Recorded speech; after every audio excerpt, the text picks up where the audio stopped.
Welcome to Motors and Medicine. On today's episode, I'm going to be doing a in-depth review of my 21 Bronco.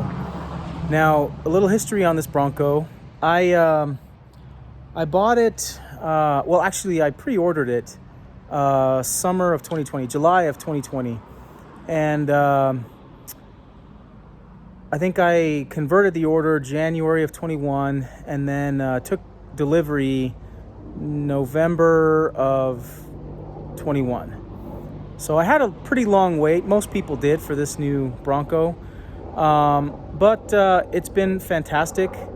I think I have amassed now 8,500 miles on it, maybe a little bit more. Taking it on a couple of really long road trips, taking it down to Moab, done some off-roading. I mean, it's been a fantastic machine. So I'm just going to kind of go over the details of this vehicle. And let's just get into it. So this is my 21 Bronco. It is actually, I special ordered it, and it is a Big Bend edition, and I ordered it with every conceivable option there was for the Big Bend. Now, when I was in the market for this vehicle, I actually thought I kind of wanted maybe a wild track. That was one of the models that were available at the time. But I ended up doing some price comparisons, and for what I could option out fully on this Big Bend, I essentially got a wild track for probably $10,000 less. So I'm going to start here in the front with this one. Obviously, it's an Area 51 color. It's a Big Bend. It has the Sasquatch package, which has a small lift from the factory, 35-inch tires, lockers front and rear. It has the Bilstein suspension front and rear, which is position sensitive, which lets you kind of do like the Baja off-roading kind of stuff. It has the tow package, and it has the mid package interior, and it has the PPF over the front. So I'm going to just kind of show you here. This is the front end of this vehicle. Really good looking. I love the grille. It's actually got a few additions that I put on it. We'll start with the center mount front facing camera, which this did not come with, but I went ahead and bought one second aftermarket and installed it. It's also got tie rod sleeve supports, which I'll zoom down on. Right up there. And that provides really good protection. Apparently these Broncos had a weak point there on the tie rod sleeves, or rather on the tie rods. They would fracture or break when you were off-roading if you had a little too much lift or off-camber stresses put on the tie rod. So that was something I did. Also, as you can see, I have a letter script Bronco emblem that's been placed. I put that on, and there's a video about that and how to do that. Coming around the side here, you can see that I added a set of custom mud guards for this. It provided a much needed protection for the paint, as well as just not getting a ton of mud splashing up on the side of the vehicle, which these vehicles are very known for, just kicking up a lot of rocks and a lot of dirt and debris. Moving down just a little bit, you can see that I've got custom rock sliders that I installed as well to help with the off-roading. And as you can see, this is a soft top. When I ordered this originally, I had ordered a hard top. However, the hard top was next to impossible to get due to supply issues. And in fact, my Bronco took as long as it did just because I had added on things like the tow package and the Sasquatch and other options. There are people who order these now, and they struggle with getting their deliveries just because they add so many things on. But I wasn't going to compromise on all these things that I wanted, because I was after this type of package. So now let's move on to the interior.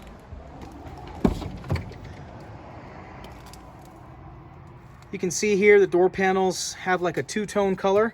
I ordered it this way specifically with a two-tone. The seats as well. and it just kind of gave it a nice look. You can see here that mine happens to have the 10-speed automatic transmission, which goes along with the engine that we'll get into in just a minute. I, of course, did add some additional accessories in here. Number one is these grab handles that you can see. I got these from IAG, and a bikini top, which I got from Rough Country. The rock sliders I also got from Rough Country. I went ahead and installed in the back seat, I installed some center cup holders which don't interfere with the seats folding. I installed a LED high intensity light for the rear, because the rear of this vehicle tends to be a little bit dark. I also installed on a recent video these door card cup holders, which are phenomenal. Much big improvement over the standard mesh that comes with these vehicles. Now, I left the mesh in front just because I have door bags that that came with this vehicle, so that I can take the doors off, and the door bags don't slide over any additional pockets here, and so I left the mesh there. But the door bags do slide over these pockets here, which I test fit. I also added WeatherTech floor mats, or floor liners I should say, in the back as well as the front. They're a little bit messy right now. Next up, I added a pedal commander, which is an incredible piece of electronics that I added to this. The throttle response and the pedal mapping in this Bronco is less than desirable, and I knew that right from the get-go. This pedal commander corrected all of those things and those shortcomings. The pedal now is extremely sensitive, and at the minute you put your pedal down, the turbos are spooling and you're off. It's a really good thing to have. Here in front, you'll notice that I actually purchased a phone slash monitor holder, and this is the monitor for my front-facing camera, which plugs in up here. But the signal from the camera to the monitor is wireless. Let's see. Okay, now let's move on to the back. On a previous video, you had seen that I had done some blackout badging here in the back over the Ford emblem. Also added a tow hook here with a flange so that you can just kind of pop things on. Added the Black Stallion horse emblem. Go ahead and open the back, which super handy because it can fold out quite a bit. Here in the back, we've got tons of space. I went ahead and installed a Rough Country table. So if you're camping or doing whatever else, it'll have cup holders. You can put all kinds of stuff on it. It's got a huge, I think 150-pound weight limit. Back here in the back, I did buy this custom Bronco mat, as well as the custom net. And some roll-away retractable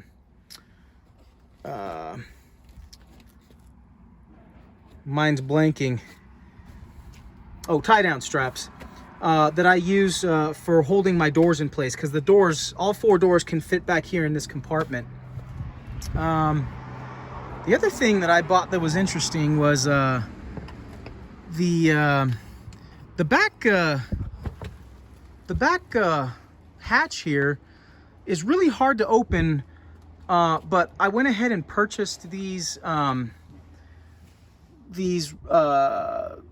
adjuster helper lifters from IAG, and they are just like incredible because they open without any additional pressure. All you have to do is just hit these latches and it just opens right up. Gives you a ton of space, so you can kind of see here how much space you've got when you open that up, and it really makes for an easy ingress and egress of whatever you're loading up back here. There's a ton of room.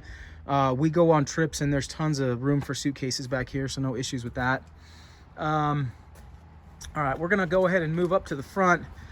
and pop the hood. I'm gonna get into what I've done under the hood. Not a ton, but a few little tasteful upgrades. The first of which is something that I recommend everybody do, and that is get a set of hood struts. Get rid of that nasty prop rod, because I can't stand prop rods, and every vehicle I've owned I've always converted to hood struts. Here, this is the 2.7 liter twin turbo engine. Fantastic motor. There were a few of these 2.7 liter twin turbos that were having issues with dropping valve guides and the engines were blowing up. Fortunately, my engine was built after that time frame, and I've got, like I said, almost 9,000 miles on this motor. Not a single issue. It runs extremely well. I added a few tasteful things. Number one was a K&N air filter to get more flow. This particular engine is MAP and not, it basically speed density. In other words, that's how it meters air. It is not a mass air. So using an air filter like a K&N will not contaminate, because there is no mass air to contaminate. A lot of people ask me that question. The next thing I got was a JLT oil catch can, which is phenomenal. For any forced induction engine, I highly recommend that. That's been working great. I also got an AMP blow-off valve adapter here, so you can get all of the blow-off valve sounds whenever that opens, and it just really gives you that turbo whoosh whenever you let off the pedal. Aside from that, you know, this engine has been pretty much left alone. In the future, I may modify it just a little bit for a little bit more power, but it's got so much power and torque. Right now, this engine is making about 335 horsepower and 420 pound-feet of torque, more than enough to get the job done. And like I said, I've taken it off-roading to Moab. It's been fantastic. Let's see. We have got... I'm gonna hop here in the vehicle real quick so you can kind of see my view in here. I added a custom lettering for the Bronco itself. You can kind of see that it is no longer black. This is now the Area 51 Bronco lettering, which was kind of a cool additive. I'm gonna hit the start button just so you can kind of see what this looks like when it lights up. You can see a horse shows up there, and then you've got your menu right here. I'm gonna go ahead and fire it up. And one cool thing that I did with this machine was I actually added, as you can see here, we've got the center control for the goat modes, and this vehicle comes with 6 goat modes. However, I was able to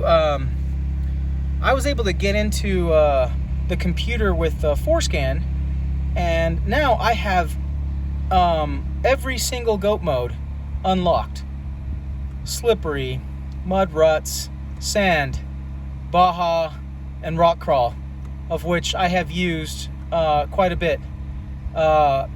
If you're on the street, normal, eco, and sport tend to be the ones that you use the most. Occasionally slippery when it's really snowy. The rest of the modes, it's pretty much for off-roading. But now that I've got all 8 modes, it lets me kind of take advantage of all the capabilities that are built into this vehicle.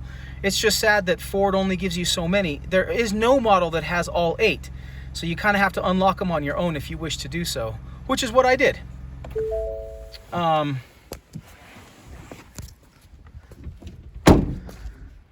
This vehicle is not the most fuel efficient.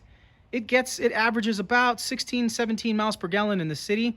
I have gotten as much as 19 on a road trip, and that's with easy pedal. But again, this thing is extremely heavy. It weighs about 5,000 pounds, and so it makes it a little bit difficult to get good mileage. But it is a fantastic vehicle nonetheless, and I've thoroughly enjoyed it.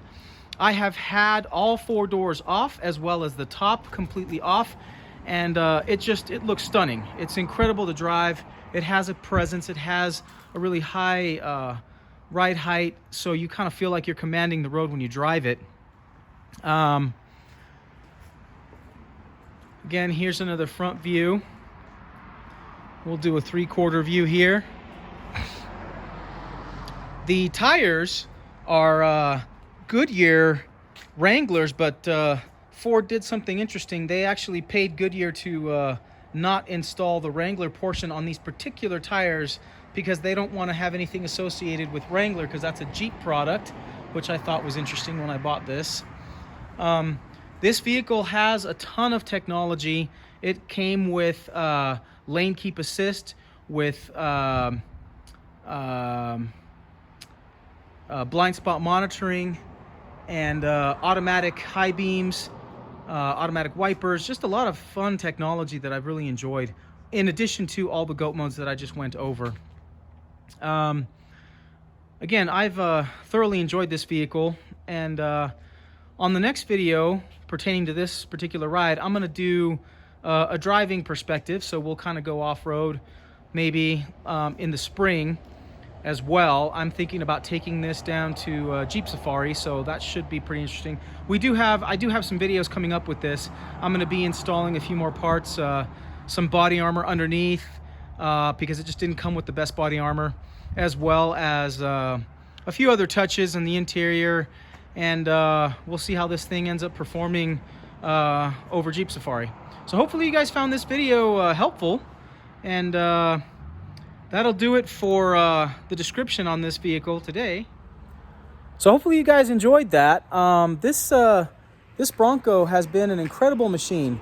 I have really thoroughly enjoyed driving it. In fact, it's probably the least expensive but most fun of a vehicle that I've ever owned or purchased. I was fortunate that I was able to get this vehicle at sticker price, which was around $49,000, which I know is a lot of money, but considering the market today, these vehicles are now going for well above that.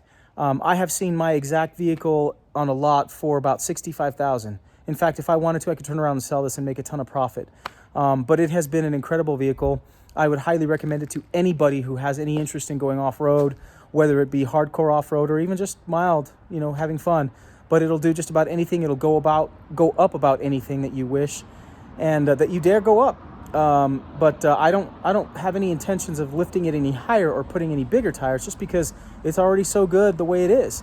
And I really enjoy that. Normally I modify a lot of things, but in this case, it's going to be mostly accessories and body armor, things like that. I'm going to do some LED lights in the back, a few other things that we'll make videos with. But otherwise, hopefully you guys found this video helpful. And until next time, please do me a favor, hit the like button, hit the subscribe button, help the channel grow, and I'll see you guys on the next video. Have a good one. This is Motors and Medicine signing off.